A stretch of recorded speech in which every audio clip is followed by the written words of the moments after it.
Chapter 14, Ghost Ship. There are times when what is happening to you seems a distant echo of the past. Nothing you could say you actually remember, but nonetheless, you are quite sure you've been there and been through it before. As the ghostly galley glided out over the silver sea, I had exactly this sensation. I'd been there before. I'd done this before. Anna and I sat silently side by side, Excalibur lying across us on our laps and the great shield lying at our feet.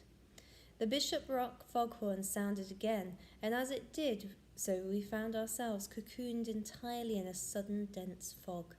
We could see no rock, no island that might tell us where we were. Only the moonlight came with us, lighting the fog above us. Anna's hand crept into mine. "I don't like this, Bun," she whispered. "It's all right," I said. But even as I spoke, I felt myself gripped by panic. Until that moment, it was as if I had sleepwalked through all this. The truth was that I had no idea as to why it should be all right, nor any notion of where the galley might be taking us, nor what might happen to us, nor how we were going to get back. In my sudden terror, I grasped the hilt of Excalibur tight, and all at once felt a great calm come over me.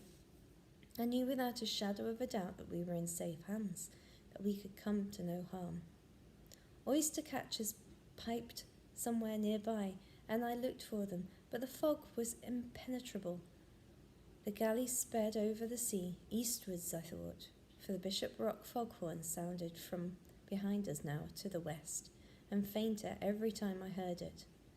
"It's not far now," I told her, though how I knew this I did not know.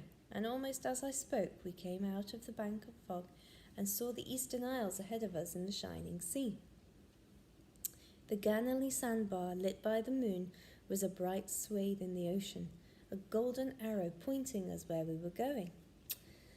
Overhead I heard the sudden singing of wings that looked up. 6 swans flew above us, their shadows moving over the water ahead of the galley, as if they were guiding us in. The sea was shallow now, and translucent all around the ship. Seaweed reaching up towards us, tendrils wafting us in, waving us on, and there were silver fish flashing and flitting by, all swimming in the direction we were going. It was as if nature was taking us by the hand and leading us. And then I knew.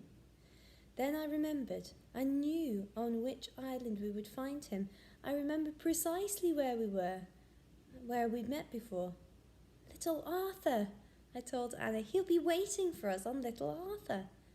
"How do you know?" she asked. "I was there before," I told her. "I saw him there once before. I met him. I talked to him." The swans landed in perfect formation in the sea in front of us, drawing us in behind them towards the shore, towards Little Arthur. It was an island I knew well, that we both knew well, for it was to Little Arthur we often came for picnics in the summer. We'd lie on the top of the hill and see the seals below basking on the rocks and watch the gannets diving into the ocean all round us. Anna was pointing at the hilltop. "Look," she whispered, "the rocks, can't you see it? It's like a sculpture, a warrior's head. It's like he's lying there. You can see his helmet, his nose, his chin." And it was true.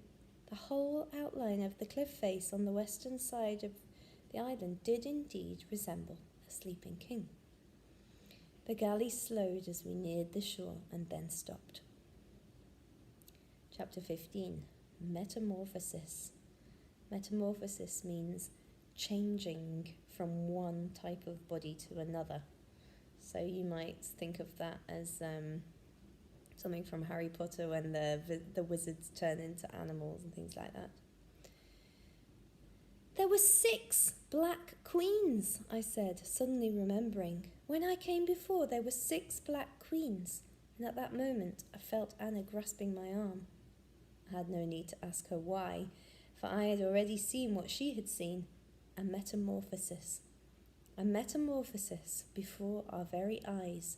On the shore, the 6 swans were transformed into 6 black queens, all in flowing black cloaks, their jewelled crowns glittering in the light of the moon, and one of them was beckoning to us to come, to follow them.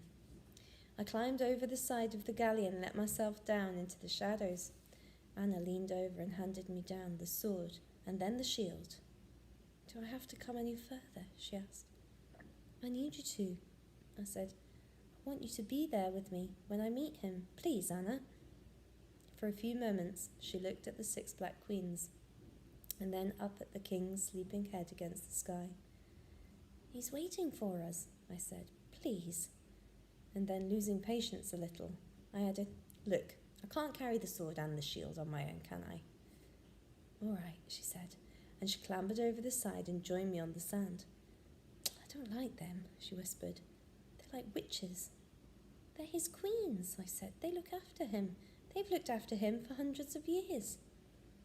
It was coming back to me. I could see it all in my head now, every detail of it, just as it had happened before. As we followed the black queens up the beach towards the rocks, I turned to look back. The ghost ship had vanished altogether. Ahead of us, the rocks seemed to open up and we could see a golden glow of light. The black queens moved on in silent procession. We followed where they led into a long tunnel lit on either side by flaming torches. I was suddenly aware that Excalibur was no longer heavy to me, that it rested almost weightless in my hands, as if it was straining to leave me, longing to be back once again in the hands of the great king to whom it belonged. I gripped it tight and walked on up the tunnel, a long and winding tunnel where I now knew for sure that I had walked once before, and I knew too where it must lead us.